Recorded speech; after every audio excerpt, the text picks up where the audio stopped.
Hi hello friends అందరికీ నమస్కారం. ఈరోజు ఈ వీడియోలో మనం తెలంగాణ రాష్ట్ర వ్యాప్తంగా ఉన్న ఇందిరమ్మ ఇండ్ల పథకం లబ్ధిదారులందరికీ మరో మంచి వార్తను ప్రభుత్వం ప్రకటించింది.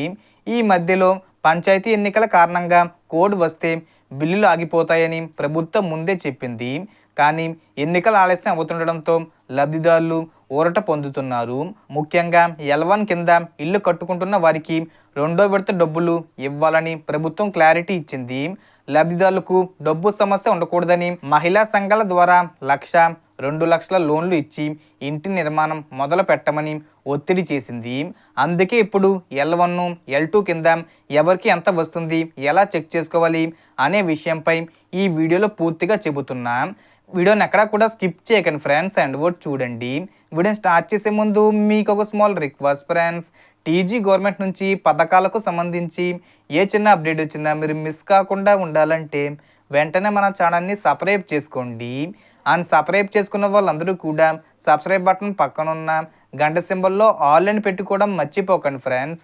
ఇలా పెట్టుకోవడం వల్ల నేను పెట్టే ప్రతి ఒక్క వీడియో మీరు నోటిఫికేషన్ రూపంలో పొందగలరు.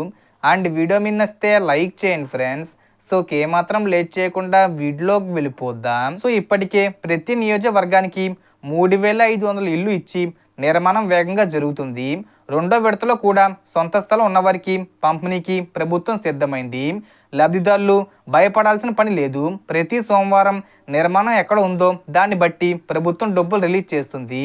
బేస్మెంట్ వేసుకుంటే 1,00,000, గోడలు కడితే 1.25 లక్షలు, స్లాబ్ వేస్తే 1.75 లక్షలు, ఇల్లు పూర్తి చేస్తే మరో 1,00,000 రూపాయలు ఇస్తారు. ఈ విధంగా ఇందిరమ్మ ఇండ్ల పథకంలో బిల్లులు అందిస్తున్నట్లుగా ప్రభుత్వం ఆదేశాలు ఇచ్చింది. ఇంకా ఎవరైతే కొత్తగా రేషన్ కార్డులు తీసుకున్నారో వాళ్ళు కూడా అప్లై చేసుకోవచ్చు.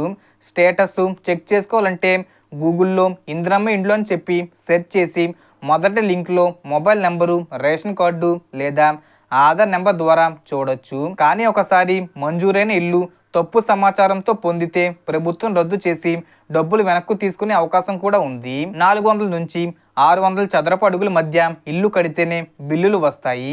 ఇప్పటికే పాత ఇల్లు ఉన్నవారికి కొత్త ఇల్లు రాదు. కాబట్టి నిజమైన లబ్ధిదారులకు మాత్రమే ఇల్లు పొందేలా ప్రభుత్వం 2 నుంచి 3 సార్లు వెరిఫికేషన్ చేస్తుంది. మీరు తప్పకుండా ఇంటి నిర్మాణాన్ని మొదలు పెడితేనే రెండో విడత డబ్బులు వస్తాయి. ఆలస్యం చేస్తే మీ ఇల్లు రద్దు చేసి మరో లబ్ధిదారులకు ఇస్తారు. కాబట్టి ఎవరు కూడా మిస్ అవ్వకూడదు. ఈ విషయాన్ని మీరు గుర్తుంచుకోవాలి. మీ స్టేటస్ చెక్ చేసుకుంటూ ఎంత డబ్బు వచ్చిందో కూడా తెలుసుకోగలరు. L1, L2, L3లో ఉన్నారా లేదా అన్నది కూడా స్టేటస్లో క్లియర్గా కనిపిస్తుంది. ఈ విధంగా ప్రభుత్వం ప్రతి అప్డేట్ని వేగంగా అందిస్తుంది. నేను కూడా మీకోసం ప్రతి అప్డేటు వెంటనే తీసుకొస్తాను. కాబట్టి ఈ వీడియోను లైక్ చేయండి, షేర్ చేయండి, అలాగే సబ్స్క్రైబ్ చేసి పక్కన వచ్చే గంట ఆల్ ఆప్షన్లో పెట్టండి. అప్పుడు మీకు ప్రభుత్వం నుంచి వచ్చే ప్రతి సమాచారం ముందుగానే మీ మొబైల్లో ఉచితంగా అందుతుంది. మరి లేట్ చేయకుండా వెంటనే మీ స్టేటస్ చెక్ చేసుకోండి. మీ ఇంటి నిర్మాణం మొదలు పెట్టండి. అప్పుడు మీరు తప్పకుండా లబ్ధి పొందుతారు. Thanks for watching.